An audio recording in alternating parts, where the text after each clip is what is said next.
Subscribe to Novella Station for stories that don't just break the rules. They reveal who wrote them. You thought the game was about survival. You were wrong. The first part was about escaping a monster. This part is about meeting the makers of monsters. Silas is out of the cage, and he's just realized the entire world is a different kind of enclosure. The rules have changed. The players are older. Their currency isn't violence, it's permission. We're asking, what's more compelling? The brutal efficiency of a syndicate or the silent, absolute power of a consensus? Part 2. The Steward begins now. Will Silas burn the system down? Or will he be offered a seat at its table? Comment your prediction. Like to follow his impossible choice. Share this with someone who understands that the scariest prison has no walls. The next move is his. The next chapter is yours. Chapter 6. The Grain of Deceit. The ceasefire held for a month. Lena's center flourished with its restored funding. The hardware store suddenly found a new supplier who could provide Silas's favorite Clara walnut. The city sent a polite, bureaucratic letter declaring his workshop compliant. The piece was so perfect it felt like an exhibit in a museum, behind glass, untouchable, slightly unreal. Silas tried to move with the grain. He built a maple hall table for Lena's center, its legs flowing upward like reaching branches.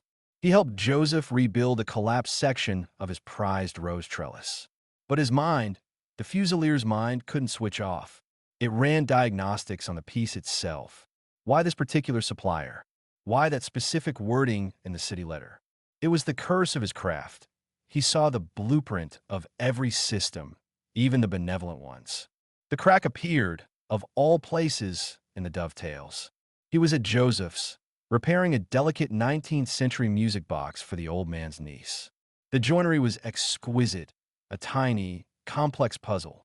As Joseph handed him a cup of tea, Silas noticed the old man's hands. They were the hands of craftsmen, yes, knotted with arthritis, but fundamentally strong. But it was the movement that snagged Silas's attention. The way Joseph picked up a specialized, razor-thin probe to point at a stuck gear. It wasn't the tentative gesture of a hobbyist. It was fluid, authoritative, the muscle memory of a man who had worked with precision tools for decades. Not just with tools. Logistics, you said? Silas asked casually, not looking up from the tiny brass cam he was cleaning. Joseph murmured, absorbed in watching him work. Your old career. Logistics. You must have done a lot of inventory work. Fine counting. Oh, more about routing, supply chains. The big picture.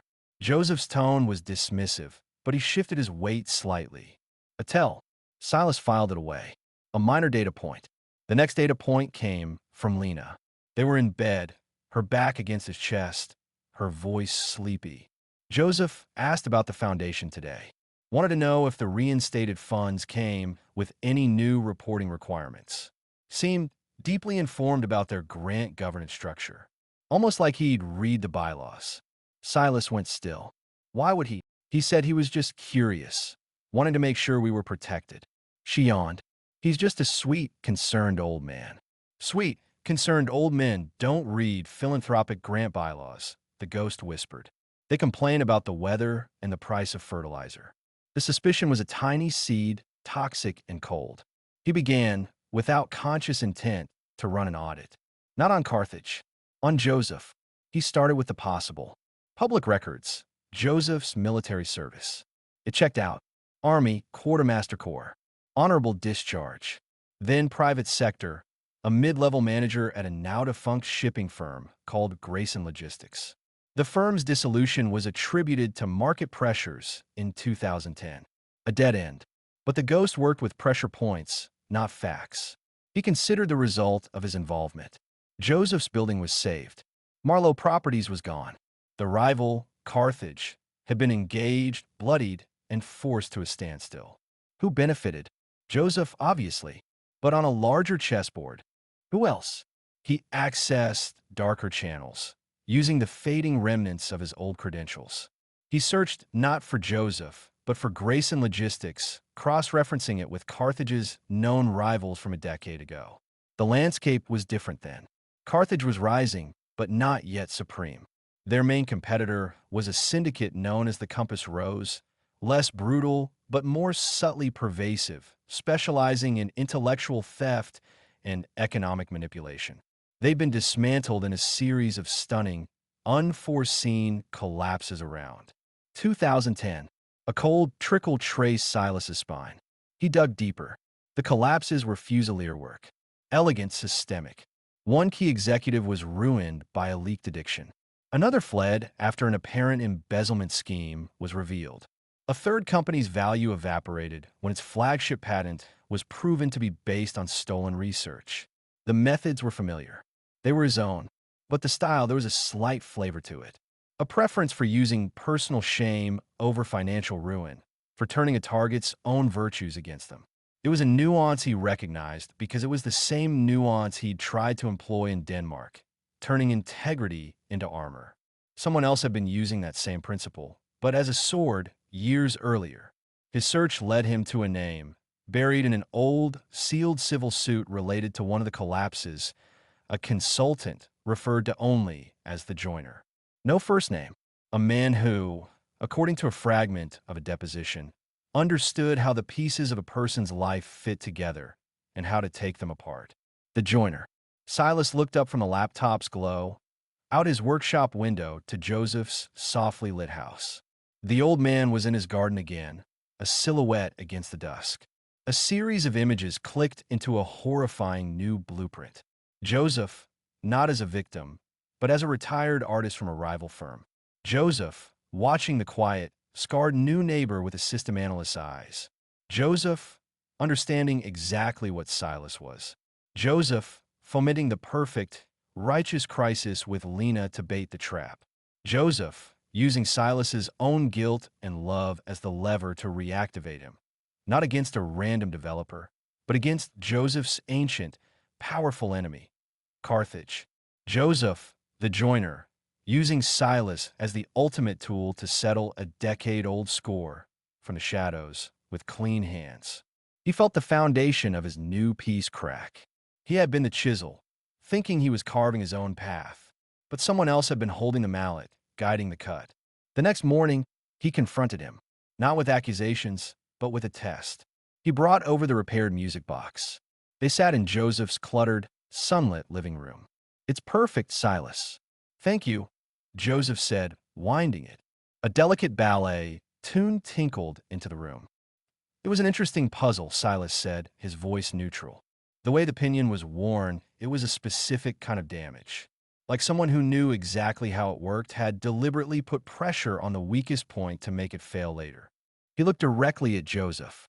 "You see that sometimes, in systems, a flaw that looks like wear and tear, but is really a targeted strike." Joseph's hands, resting on his knees, went very still. His eyes, the color of faded denim, met Silas's. The kindly neighborly film over them seemed to thin, revealing something older, calmer, and infinitely more calculating. He didn't speak. "The thing about being a Fusilier," Silas continued, the word hanging in the air between them like a weapon drawn, "is you learn to see the architecture of manipulation, even when it's beautifully crafted, even when it's wrapped in roses and concern." The music box tinkled on, a grotesquely cheerful soundtrack to the silence. Finally, Joseph leaned back in his armchair. The transformation was subtle but complete. The gentle slump left his shoulders. His gaze was no longer warm, but assessing. "I wondered when you'd see it," he said, his voice the same, but the timbre utterly changed. It was the voice of a man used to being in control of complex variables. "You were faster than I estimated. The domestic life hasn't dulled you as much as I'd hoped. For my purposes, anyway." The admission was so cold, so clean, it stole the air from the room. "Lena," Silas managed, rage and horror clotting his throat. "You used her. Her justice. Her heart. I presented her with an injustice," Joseph corrected calmly. "She chose to fight it. I simply predicted the path of that fight, and I knew where it would lead. To a man with a particular skill set, living a lie, who loved her too much to let her fail." He steepled his fingers. The Compass Rose believed in finesse, in joining things, and taking them apart without noise. Carthage believes in controlled avalanches. I found the latter vulgar, but effective. I needed an avalanche to finish what was started years ago. You were the perfect catalyst. You dragged me back in, Silas whispered, the full scope of the betrayal dawning. You woke Carthage up. You put Lena in their crosshairs. All to settle your old war. Our old war, Silas, Joseph said, a hint of steel entering his voice. You just didn't know you were still a soldier in it. Carthage didn't just beat the compass rose. They absorbed its methods, corrupted them, made them crude. You were one of their best absorptions. I've been quality control, ensuring the tool was still capable, and directing it at the right target. He stood, walking to the window, looking at Silas's house. You have your stalemate now. Because of me. Voss respects the game. He'll leave you be, because you're interesting and because you're holding a knife to his methodology. That was always the end game.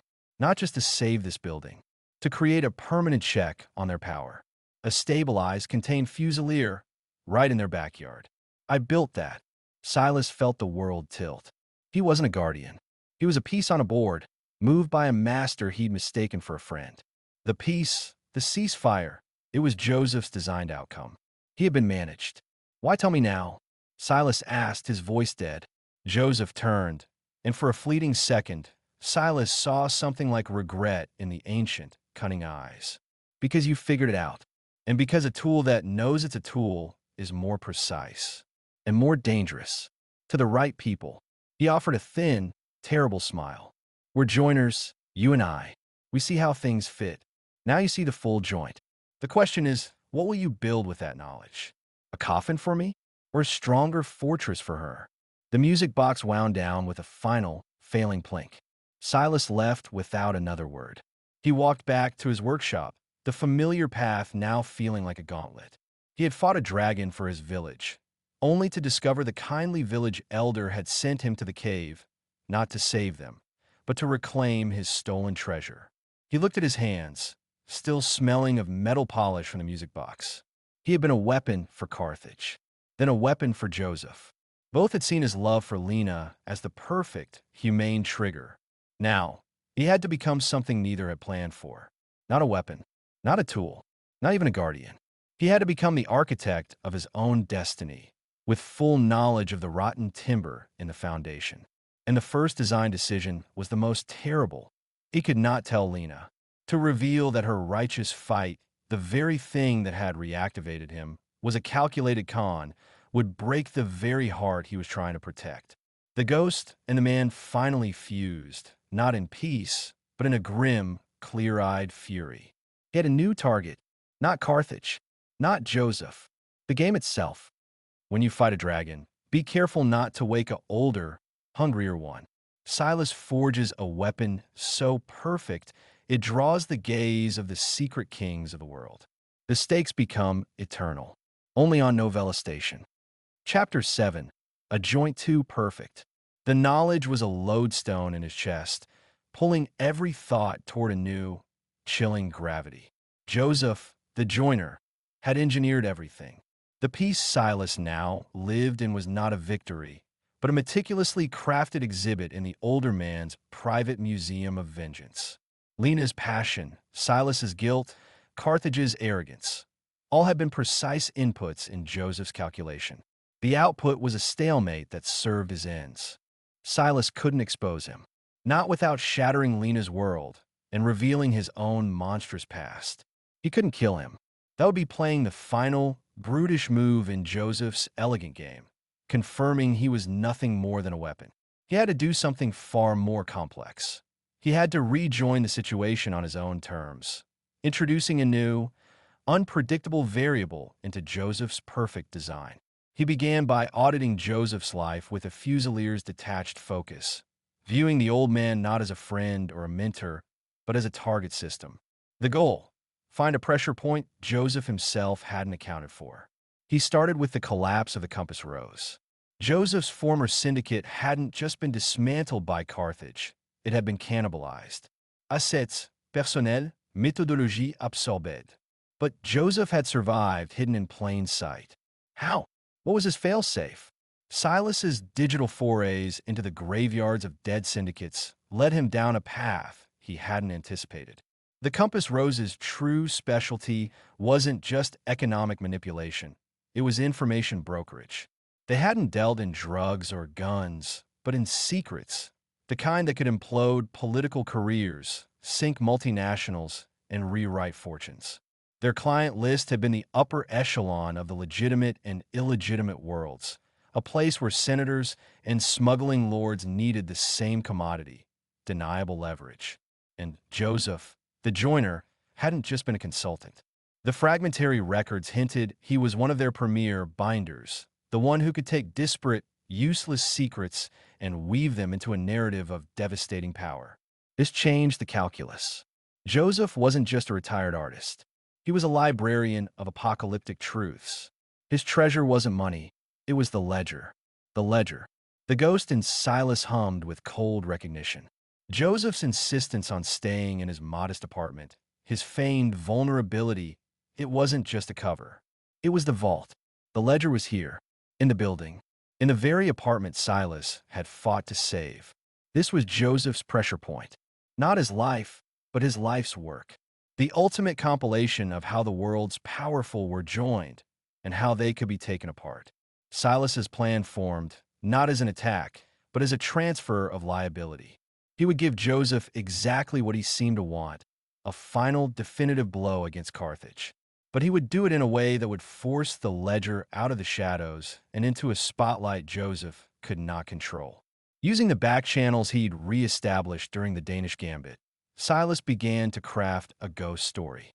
He constructed the digital footprint of a low-level, Midwestern forensic accountant who had, through a series of improbable but plausible data leaks, stumbled upon a fragment of the old Compass Rose ledger. A fragment concerning a now-deceased U.S. senator and a series of illicit payments funneled through a Carthage-owned bank in Cyprus. Silas, as the Fusilier, then discovered this fictional accountant's findings. He packaged them not as a threat, but as a loyalty offering to Voss. His encrypted message was a masterpiece of double-bluff psychology. Voss, a ghost from the Compass Rose, is stirring. Attached is evidence of a data leak. The source is amateur, but the content is a fragment of the joiner's old work. It is currently contained. I am providing it as a gesture of good faith within our stalemate. This ledger, if it exists in full, is a sword pointed at every client Carthage has ever serviced, including our most elevated partners. I can neutralize the source and trace the leak's origin. For a price, permanent, written disengagement from my life structure. He was offering to clean up a mess for Carthage, a mess that implicitly threatened their entire client network. The price was his permanent freedom. But the true genius was the bait. By mentioning the joiner's old work, he was whispering Joseph's old alias directly into Voss's ear and framing the fictional accountant as the threat, not Joseph himself. The reaction from Carthage was swift and predictable. They were terrified, not of the fragment, but of the implication that the legendary Compass Rose ledger might be loose. Voss's reply was terse. Neutralize the source. Acquire the full ledger. Your terms are acceptable upon verification. Silas now had Carthage's focused hunger, pointed at a phantom he'd created. The next step was to guide that hunger. He traced the fictional leak to a compromised server in Riga, Latvia. He then planted a second, more tantalizing fragment there. This one alluding not to a dead senator, but to a current, highly placed figure in the European Parliament whose clean image was financed by Carthage-managed shell companies. He then carefully left a single, almost invisible breadcrumb from the Riga server that pointed a discerning eye toward a more profound source, an encrypted data haven known to be favored by retired intelligence operatives. A haven that, in reality, was a digital red herring he'd constructed. But to sell the lie, the ledger had to seem real. He needed a sample of its actual craftsmanship. He went to Joseph. The ceasefire is thinner than I thought, Silas told him, his face a mask of grim concern. They were in Joseph's workshop, surrounded by the old man's own beautiful, deceptive creations. Carthage is digging. They've stumbled on a reference to an old Compass Rose operation. The Cyprus payments. Joseph's hands, sanding a rosewood box, didn't falter, but his eyes flicked up, sharp as awls. A reference? From where? A data leak. An old server. They're spooked. If they find more, if they think the ledger is active, Silas let the implication hang. You told me to see the full joint. I see it, and I see a crack forming. If Carthage gets to the ledger first, they won't just destroy it. They'll use it. They'll become the compass rose, but with avalanches at their command. Your life's work becomes their upgrade. It was the one argument that would penetrate Joseph's calculated calm, the corruption of his art. What are you suggesting? Joseph's voice was low, all pretense of the kindly neighbor gone. I need to understand what they might be looking for. A sample, the style, the depth. Not names, not data. The craftsmanship. So I can anticipate their search patterns, misdirect them. Silas leaned forward, speaking the language of a fellow artist. I need to see a page from the master's portfolio. To fake a masterpiece, you must first understand its soul. Joseph studied him for a long, silent minute. He saw not a threat, but a protege, perhaps the only other mind capable of understanding the magnitude of his work, being pragmatic to protect it. The hubris of the master craftsman. Slowly, he put down his sanding block. He walked to a massive, antique Dutch tall-case clock that stood in the corner of his living room. With a series of precise taps on the ornate filigree, he released a hidden catch. A section of the clock's waist swung open, revealing not clockwork, but a modern, biometric safe. He placed his palm on it. It opened with a hushed thunk. From within, he withdrew not a digital drive, but a single, aged sheet of heavy linen paper. He handed it to Silas. It was a work of art, a sociogram of connections between what appeared to be a French aerospace executive, a Bahraini sovereign wealth fund manager, and a deputy director of the CIA. It wasn't a list of crimes. It was a map of hidden relationships, mutual dependencies, and carefully balanced shames. The joinery was psychological, financial, and profoundly intimate. It showed how each man's public virtue was underpinned by a private failing the others knew about and tacitly protected. It was a blueprint for control, written in a language of devastating subtlety. At the bottom, in tiny, precise script, was a symbol, a compass rose intertwined with a dovetail joint. Silas's blood ran cold. This was beyond Carthage. This was the wiring diagram of the world's hidden engine room. One page, Joseph said softly, taking it back as if it were a holy relic. To show you what we built, what they would turn into a cudgel. Silas nodded, his mind photographing every detail. He had what he needed, the style, the terrifying depth. Now, to create the perfect forgery. He spent 72 hours in a fugue state of creation. He used the stylistic cues from Joseph's page to construct a new, equally plausible fragment. He invented 3 new figures, a media mogul, an Eastern European oligarch, and a revered humanitarian NGO founder. He wove a tale of dark philanthropy, propaganda laundering, and blood money sanctified by good press. It was impeccable, a page that could have come straight from the joiner's ledger. He then planted this forgery in the digital data haven, making it the prize at the end of the trail from Riga. He ensured it was secured by a complex, but ultimately crackable, encryption, a challenge worthy of Carthage's best, but surmountable. His final act was to embed, within the metadata of the forged file, a digital watermark so deep and subtle that only an entity with nearly limitless forensic resources could find it. The watermark didn't point to Joseph. It pointed to the Sanctuarium Consensus Project. The SCP was a ghost story within ghost stories. A name Silas had only heard whispered in the most paranoid corners of his old life. Not a syndicate, but a consortium. A secret society that was alleged to be the ultimate client for organizations like Carthage and the Compass Rose. A shadow board of directors comprised of the very politicians, magnates, and legacy power brokers whose secrets formed the currency of the underworld. They didn't get their hands dirty. They paid for deniability. The rumor was they viewed groups like Carthage as useful, but volatile subcontractors. Their greatest fear was not exposure, but a subcontractor gaining leverage over them. By planting a fragment of the joiner's ledger, that seemingly implicated an SCP-affiliated humanitarian founder, and then watermarking it with the SCP's own rumored sigil. Silas was doing something profoundly dangerous. He was making it appear that Carthage was not just hunting the ledger, but was on the verge of acquiring a piece of it, a piece that contained the SCP's own secrets. He launched the sequence. Carthage's hackers, following his breadcrumbs, triumphed. They cracked the data haven and retrieved the forged fragment. Their analysts would confirm its terrifying authenticity. And then, their forensic teams would find the SCP watermark. Silas sat back in his workshop, the real scent of wood grounding him. He had resolved Joseph's issue by making Carthage believe the ledger was a tangible, acquirable threat from a third party, directing their fire away from the old man's apartment. He had secured his own freedom by appearing to be the loyal cleaner. But unbeknownst to him, he had also fired a silent torpedo down a much darker channel. He hadn't just poked Carthage. He had, through the perfect, poisoned craftsmanship of his forgery, made it look like Carthage was reaching for the crown jewels of the most secretive kings in the world. He had set a collision course, not between himself and Carthage, or Carthage and Joseph, but between Carthage and the silent, omnipotent partners in the shadows, the Sanctuarium Consensus Project. The avalanche he was triggering would be of a scale even he could not foresee. And Joseph's precious, secret ledger, the real one, would be at the heart of the storm. They don't kill you. They correct you.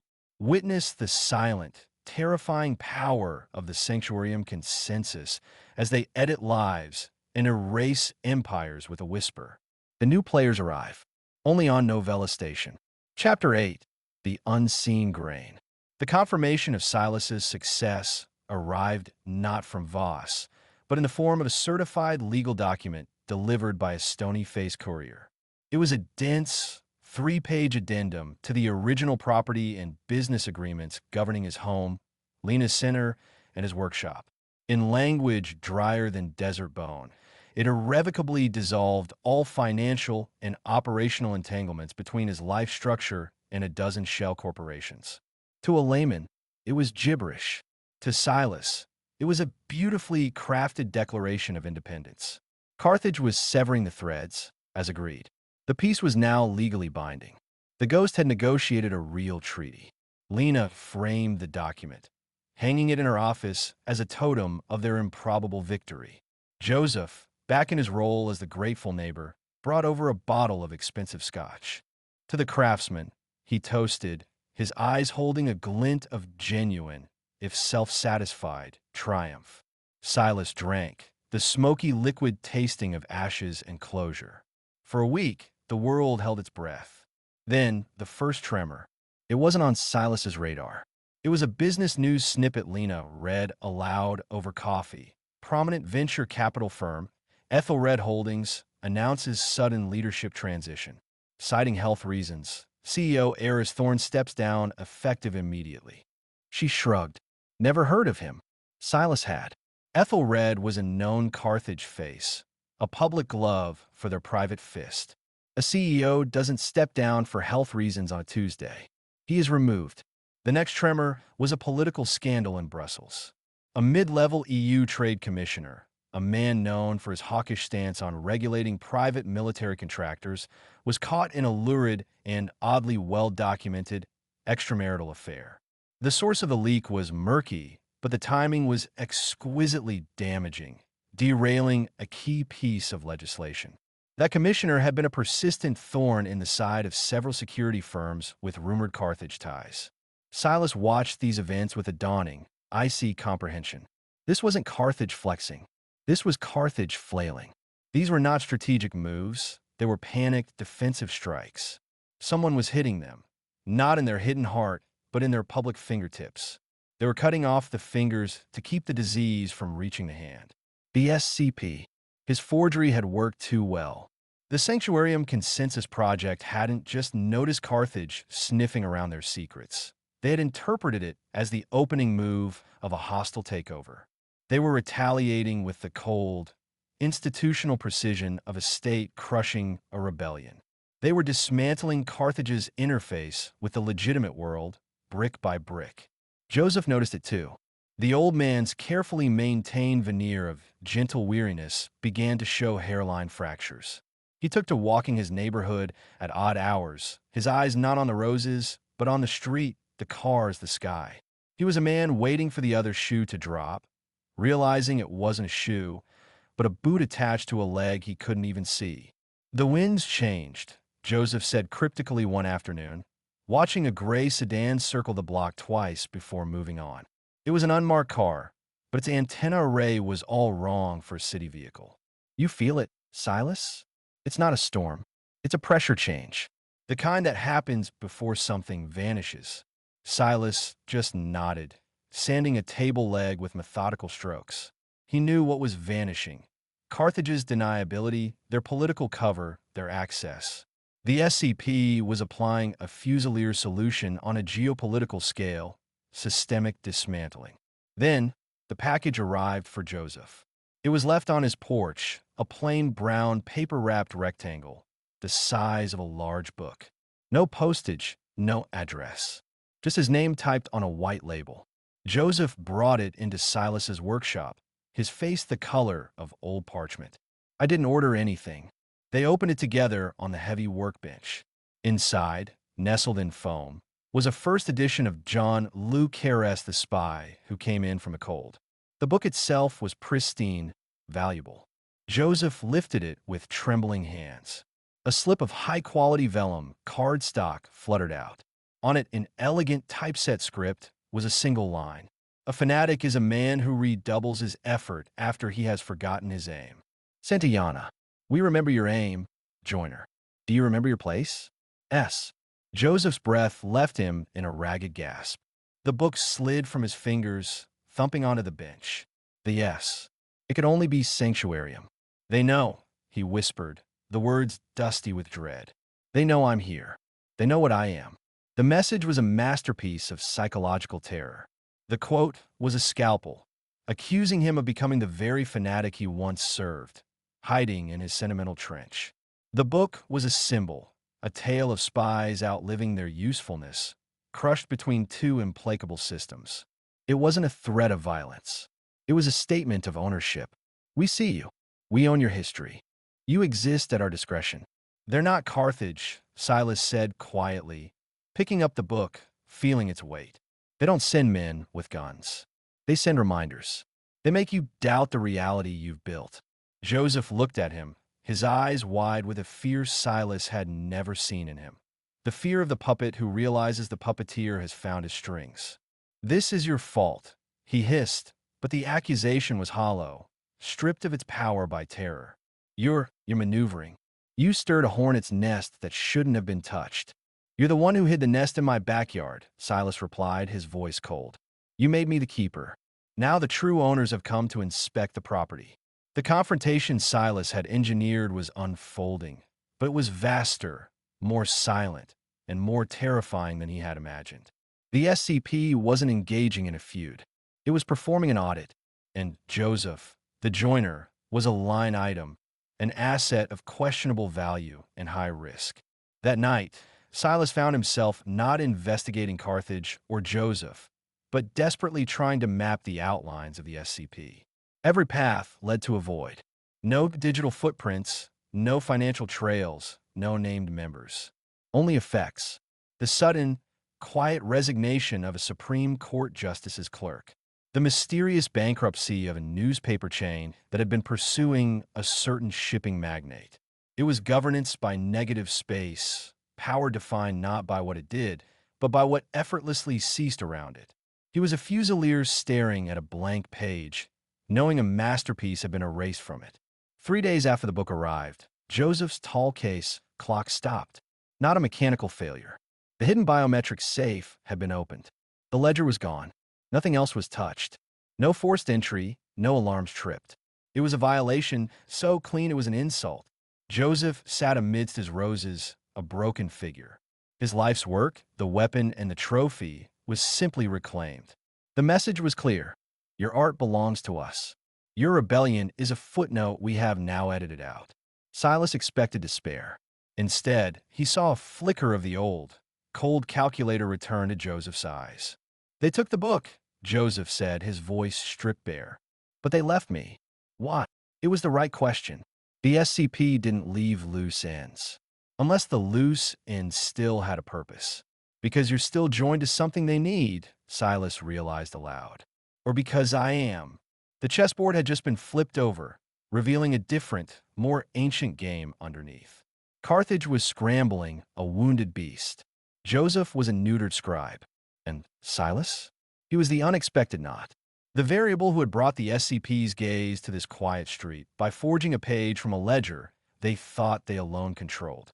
He had impersonated the joiner's style so perfectly, he had gotten the attention of the original patrons. He walked back to his workshop, the legally binding peace document on Lena's wall feeling like a child's drawing. He had fought for sovereignty from a corporation of chaos, only to discover his neighborhood was actually a preserve owned by a silent, faceless kingdom. The ghost and the man were no longer at war within him. They had merged into a single, focused entity, a Fusilier trapped inside a snow globe, realizing for the first time the true, immense scale of the hand that could shake it. His next move couldn't be an attack. It couldn't even be a defense. It had to be an introduction. But to introduce yourself, you first had to understand who you were addressing. And all he knew about the Sanctuarium Consensus Project was that it existed, it was watching, and it considered the legendary joiner's life work to be a library book it could quietly check back in. He picked up a piece of scrap maple, turning it in his hands. He had spent his life seeing the joints and systems. Now he was faced with a system that had no joints at all, only a seamless, impenetrable surface.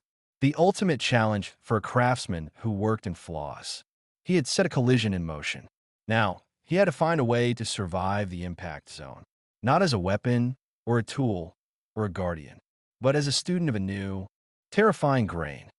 What's the ultimate offer? Not a threat, but a promotion. Silas is given a choice. Tend the garden or watch a worse evil fill the vacuum. The offer is made, only on Novella Station. Chapter 9. The Negative Space Chair. The dismantling was silent, surgical, and absolute. First, Joseph's escape routes closed like arteries freezing shut. His emergency fund, held in a Liberian bank under a name not even Silas had uncovered, was liquidated and vanished into a maze of transactions that ended definitively at a charitable trust no one could trace. The safe house in the Azores, a modest fisherman's cottage, was purchased by a reclusive German billionaire for a price 10 times its value, the previous ownership record scrubbed from every registry. The man in Vancouver who was supposed to provide Joseph with a new identity was found dead of an apparent and profoundly out of character heroin overdose. Joseph watched his options evaporate from his armchair, tracking the news on a tablet with the hollow-eyed stare of a man reading his own autopsy report. He was being unmade, not with violence, but with administrative finality. His past was being edited out of existence, leaving only the frail old man in 7B, utterly dependent on the sanctuary he'd manipulated into being. Then, it was Silas's turn. His own dark past, the chains he thought Carthage still held, began to snap. Not by his hand. The mercenary who had fought beside him in the blood-soaked week of his retirement. A brutal but loyal man named Kreshnik was extradited from Albania to The Hague on suddenly resurrected war crimes charges. The evidence was overwhelming, airtight, and had materialized from thin air. The forger in Prague who had crafted Silas's Neil's identity and 3 others died when his studio, a fireproof concrete bunker, suffered a catastrophic, impossible electrical fault. The ensuing blaze was so hot it fused his servers into a single lump of silicon and steel. The Cypriot banker who had managed the offshore conduit for Carthage's payments to Silas for 5 years was found floating in the Limassol marina, an apparent suicide. The note left behind was typed, grammatical, and cited a crushing guilt over facilitating the shadows. His colleagues expressed shock. The man had shown no remorse, only a keen interest in vintage sports cars. One by one, the living connections to the man called the Silencer, the Fusilier, were severed. The people who could point to him, who could verify his deeds, who could whisper his old names in the dark, were being permanently silenced. It wasn't Carthage cleaning house. Carthage was itself being dismantled. Voss's world crumbled in public view. Ethelred Holdings was just the start. News broke of massive, coordinated raids by 3 different European financial authorities on Carthage-linked entities. Insider trading, sanctions evasion, money laundering. The charges were specific, voluminous, and backed by evidence that seemed to have assembled itself. Voss was photographed being led from a Zurich office building, his hands cuffed, his face a mask of stunned fury. The empire of controlled avalanches was being buried under one. Within a week, there was nothing left that connected Silas to that old world. No loose ends, no ghosts who could speak his name, no financial tether, no rival seeking vengeance. The prison of his past had not been escaped. It had been demolished around him, leaving him standing alone in the open air. The freedom was dizzying, terrifying in its totality. He was, for the first time since he was a young man, undefined by the monsters he served or fought. Lena noticed a change in him. "You seem lighter," she said one evening, her head on his shoulder. "But also farther away." "The shadows I was hiding from," he said, choosing his words with the care of a man defusing a bomb. "They're gone. Not because I outran them, because something bigger turned on the lights." He didn't tell her about Joseph's slow erasure, or the deaths that felt less like murders and more like corrections in a cosmic ledger. He held her tighter, this woman who was now the only remaining tether to a reality he understood. Then the letter arrived. It was in his post box, nestled between a gardening catalog and the electric bill. Heavy cream linen paper, formal and austere. No stamp, no postmark. It had been placed there. The address was handwritten in impeccable, anonymous cursive, Mr. Silas. Inside, a single sheet of the same paper. The text was brief. "Mr. Silas, your recent craftsmanship has been observed." The forgery was an admirable piece of joiner's work, demonstrating a nuanced understanding of pressure, grain, and applied leverage. While the impetus was misdirected, the artistry was not. The Carthage Group proved an unreliable and increasingly volatile instrument. Its recalibration was necessary. Your actions, while intended to manipulate, served to usefully identify the point of fracture. Sentiment, as you are learning, is not a flaw. It is a datum. It can be mapped, understood, and its vectors accounted for. Mr. Joseph's sentiment became his cage. Yours has become your anchor. Both are useful states. We are not a syndicate. We are the equilibrium. We do not employ Fusiliers. We absorb their methodologies into a stable, self-regulating system. A seat has become vacant in your region.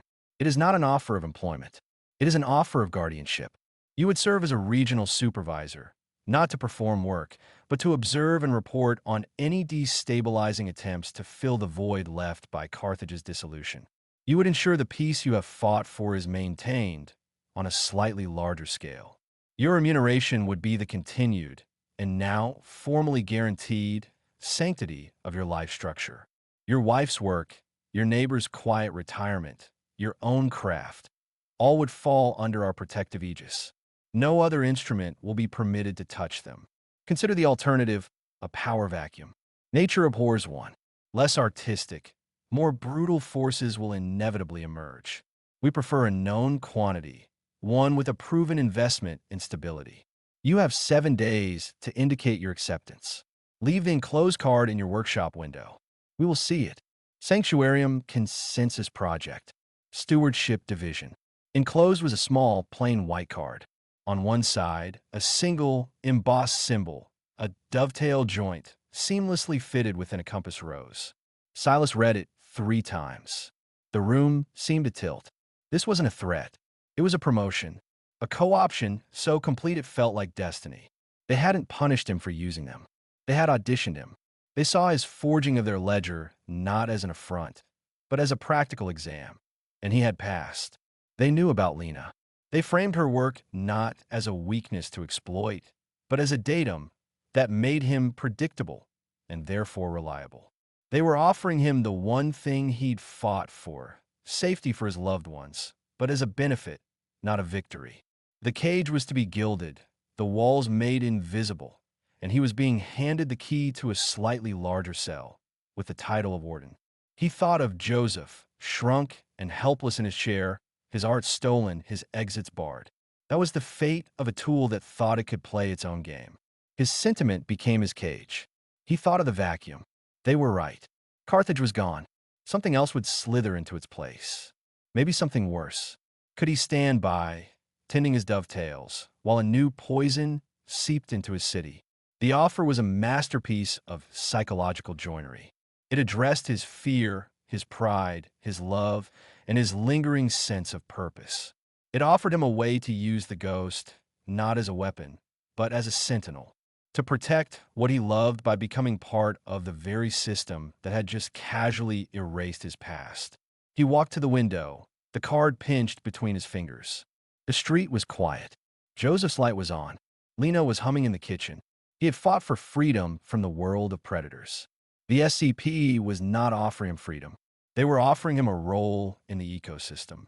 To move from being prey, or even a predator, to being a gamekeeper on a preserve he now realized he had never owned.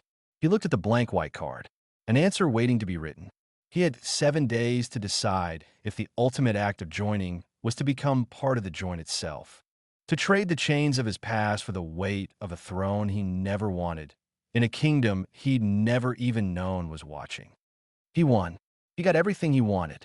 So why does it feel like a life sentence? Silas settles into his new role as steward of a prison he helped build. The finale unfolds, only on Novella Station. Chapter 10, The New Grain. On the morning of the 7th day, Silas placed the white card in the corner of his workshop window. He did not feel a surge of power, nor a shiver of dread. He felt the quiet click of a dovetail seeding home. A decision made. A joint formed. He told Lena nothing of the offer. To speak of it would be to pull her into the negative space, to make her a datum in a ledger she could never see.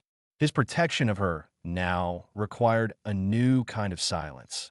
Not hiding a monstrous past, but sheltering her from a monstrous present he had just agreed to help cure it.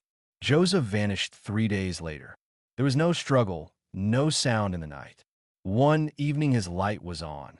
The next morning, the house had the hollow stillness of a shell. Lena found the letter in her mailbox, written on the same heavy stationery Silas now knew too well, but in a shaky, convincing imitation of Joseph's hand. Dear Lena, the roses are pruned, the last drawer is fixed. This old heart has grown restless. There are woodworking traditions in the mountains of Japan I've always dreamed of seeing, boat-building sheds in Norway where the air smells of salt and pine. Consider this my goodbye tour of the world. Do not look for me. I have left the trellis to you and Silas. Tend it well. It was always meant for you. With affection, Joseph. Lena cried, a mixture of sadness and a strange, frustrated bewilderment. It doesn't sound like him, she said, wiping her eyes. He hated travel. He said airports were systems designed to punish the human spirit. Maybe he wanted a final rebellion against his own habits, Silas said, pulling her close, his voice even. He tasted the lie, metallic and necessary. Joseph hadn't gone on a tour. He'd been retired, silently, neatly, placed in whatever quiet, gilded cell the SCP maintained for assets whose knowledge was too valuable to destroy, but whose will needed to be neutralized. The joiner had been joined back into the whole, his troublesome individuality smoothed away. The tools arrived 48 hours after Joseph's disappearance. Not in a package, but as a permissions update on the encrypted laptop he thought was his secret. A new, minimalist interface appeared upon login. No logos, no welcome. Just a list of designations. Asset, Silas. Clearance, Regional Steward, Probationary. Domain, Metropolitan Area and Environs, see Geofence. Tools, Active. The tools were not weapons. They were access points. A real-time feed filtering global news through an analysis engine that highlighted potential destabilizations.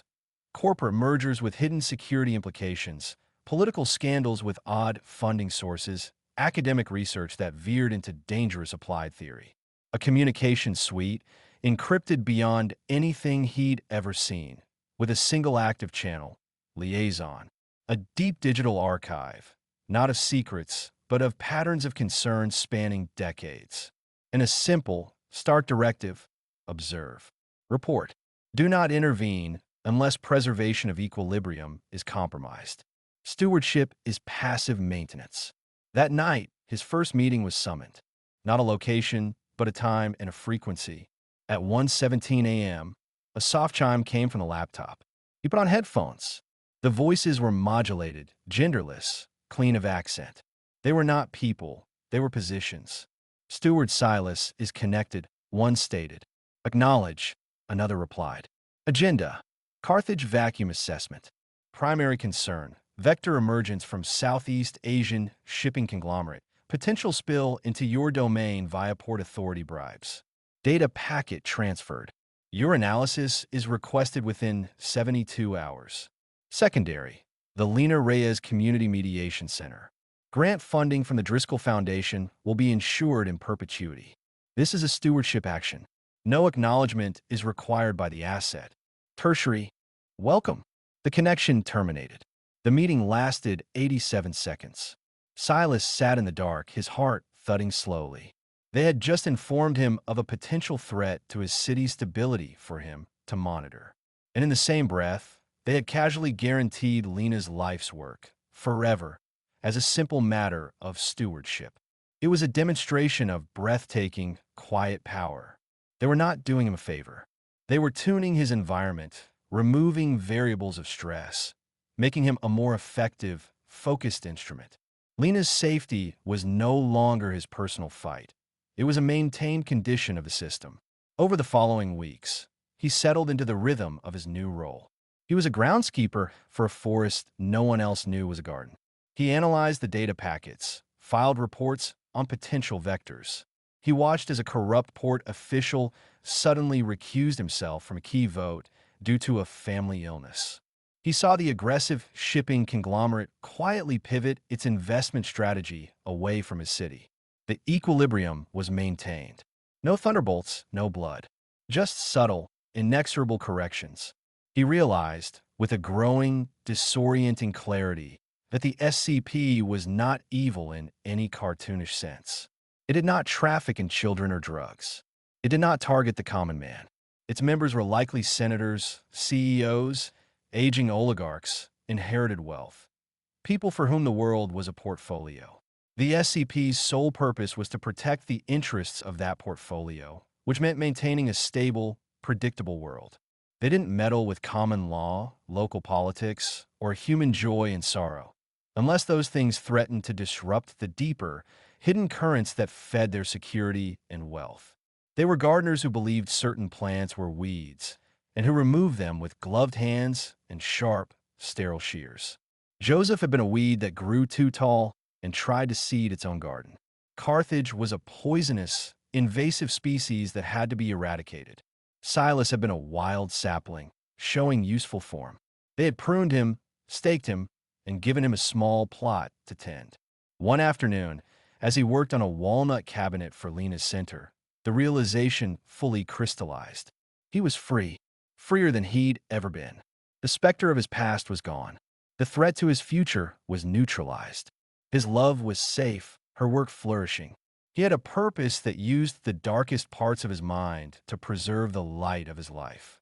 But the freedom was absolute, and absolute freedom is its own prison. He could never leave. He could never speak of it. He could only steward. Lena came into the workshop, brushing sawdust from his shoulder. You've been so focused lately. In a good way. It's like you've finally settled into your own skin. He looked at her, this brilliant, compassionate woman who saw systems of justice and built bridges across them. He lived now in the system behind her systems, the hidden joist that held up her world. He had become a protector of the stage upon which she performed her goodness, and in doing so, had ensured no darkness would ever fall upon her again. He kissed her, the taste of the lie now familiar, almost sweet. I have, he said, and it was true. That night, he received a new data packet. A minor thing. A city alderman with ambitions for higher office was being bankrolled by a suspect political action committee. The money was clean on paper, but the analysis suggested a long-term play to influence zoning laws that could, in a decade, destabilize a key economic corridor. A pattern of concern. Silas drafted his report, concise, factual. He submitted it through the pristine, silent channel. The next morning, the alderman held a surprise press conference. He announced he would not be seeking higher office, citing a desire to spend more time with his young family. The suspect pack dissolved the following week. Silas read the news, drinking his coffee. The sun warmed his workshop. Lena's laughter carried in from the garden where she was planning the new community plot with a neighbor. He looked at his hands, then at the intricate, flawless joinery of the nearly finished cabinet. He had sought to escape a world of violence and manipulation. He had not escaped. He had graduated to its administrative wing. The blood-soaked ledger of his past had been closed, and in its place, he had been given a clean, infinite spreadsheet. He picked up his chisel, found the grain of the wood, and made the next cut. The joint would be perfect. The structure would be sound. It would hold beautiful, ordinary things in a beautiful, ordinary world that he now knew was neither ordinary nor truly his. It was a preserve, and he was its silent, willing keeper. 5 years later, peace is perfected. Family is safe. The world is stable. And Silas understands the horrific truth. He is forever grateful to the machine he serves. The story concludes. The Steward, only on Novella Station. Epilogue. 5 years on. The sound in the workshop was different now. Still the whisper of steel on wood, the rhythmic tap of the mallet. But beneath it, a new counterpoint. The soft, electronic hum of a dedicated SCP terminal, seamlessly built into the far wall, disguised as a climate control panel for rare wood stocks. Silas ran his thumb along the edge of cedar picture frame, checking for imperfections. It was for a photograph taken 2 months ago. Lena, her smile radiant and tired, holding their newborn daughter, Elara. The frame was simple. The joinery was not. It was a triple blind miter, a statement piece of quiet, impossible skill. A fitting cage for his most precious truth. 5 years. The regional steward was now a senior analyst. The probationary period was a distant memory. His value to the SCP had proven immense. He didn't just report on destabilizations. He anticipated them.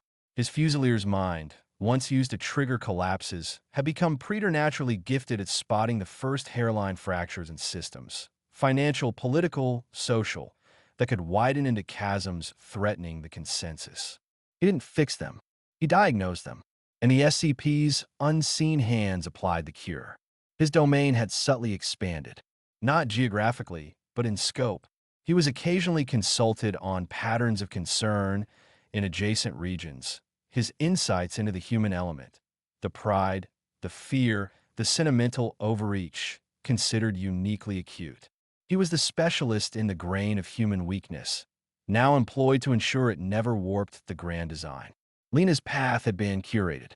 After Alara's birth, she'd expressed a desire to return to work, but on a larger scale, to shape policy.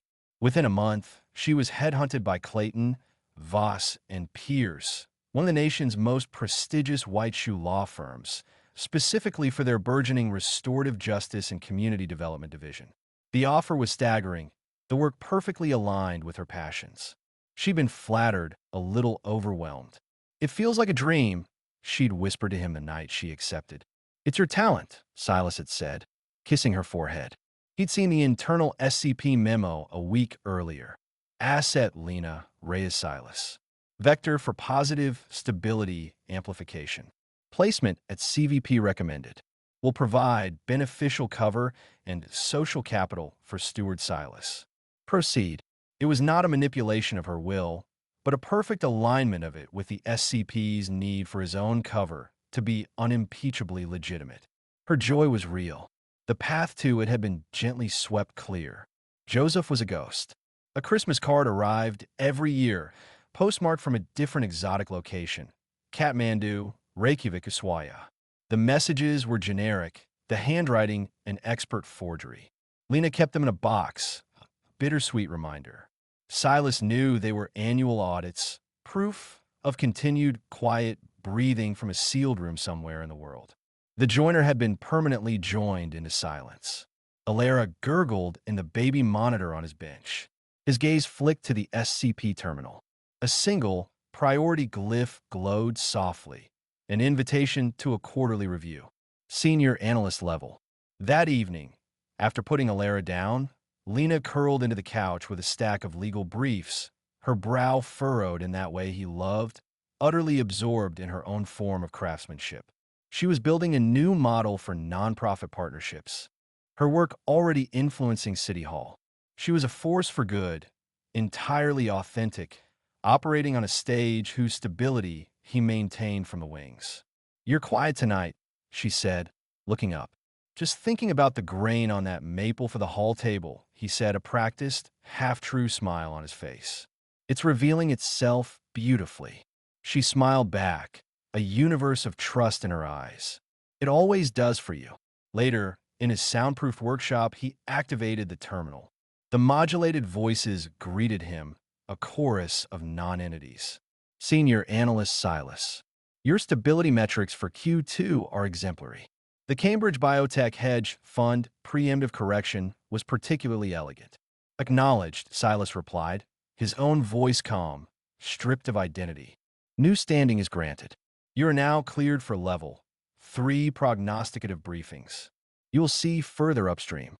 "Understood." The asset Alara. Pediatric Medical Trust established. Top-tier developmental monitoring enabled. A stewardship action. A cold finger traced Silas's spine, even as he felt the perverse relief. Of course, Alara was part of the life structure. She was already in the ledger. Her future health and safety, another variable accounted for. Another tether of flawless, unbreakable titanium. His love for her was the datum that guaranteed his impeccable behavior. "Gratitude," he said, the word part of the expected script. "The equilibrium is the highest good. You serve it well." The connection died. Silas sat in the dark, the only light from the monitor's soft glow illuminating the perfect picture frame on his bench. He had everything he had ever fought for. A family, safe and thriving. A craft he loved. A world free from the monsters of his past. He had even found a perverse peace in his work, the intellectual satisfaction of solving vast, silent puzzles. He looked at his hands, no longer stained with blood, but perpetually clean. He was not a good man. He was a useful one. He had traded the battlefield for the control room, and in doing so, had ensured no harm would ever come to his wife, his daughter, his neighbor's roses. He had become a principal in the silent, gentle, utterly ruthless syndicate that owned the foundation of the world. He picked up the picture frame, running his fingers over the seamless joints. Inside would go the photo of Lena and Alara, a captured moment of pure, unguarded love. He would hang it in their bright, beautiful home in the city that ran so smoothly. He had not escaped the world of monsters. He had simply been promoted to their management. And the most terrible truth, the one that settled in his bones like a final, perfect dovetail, was the gratitude he felt for the peace, for the safety, for the quiet, monstrous grace of it all. He placed the frame carefully on the shelf, next to the first, simple box he'd ever made for Lena. 2 bookends of a life, one born of hope, the other of a covenant with the hidden architects of reality. Outside, the night was still. The preserve was quiet. The keeper returned to his work. Did you follow Silas's descent from haunted craftsman to the steward of a hidden world? Was it the brutal precision of his past as the Fusilier, the shocking betrayal from the last person he trusted, or the chilling, elegant power of the SCP, a syndicate that doesn't deal in blood, but in permanent, quiet corrections? We want to know, what hooked you? Was it the systemic warfare, where a leaked document is deadlier than a bullet? The psychological duel with Joseph, the mastermind next door? Or the final deal with the devil, trading chains for a gilded throne? Tell us in the comments below. And more importantly, what should we create next? A tech heist in a digital afterlife? A bodyguard protecting the client who ruined her life? You decide. Like this story if you want more layered, mind-bending thrillers. Subscribe to Novella Station for narratives where the greatest villain is a flawless system. Share with someone who loves a story where the happy ending is the most terrifying part. Your next obsession is waiting.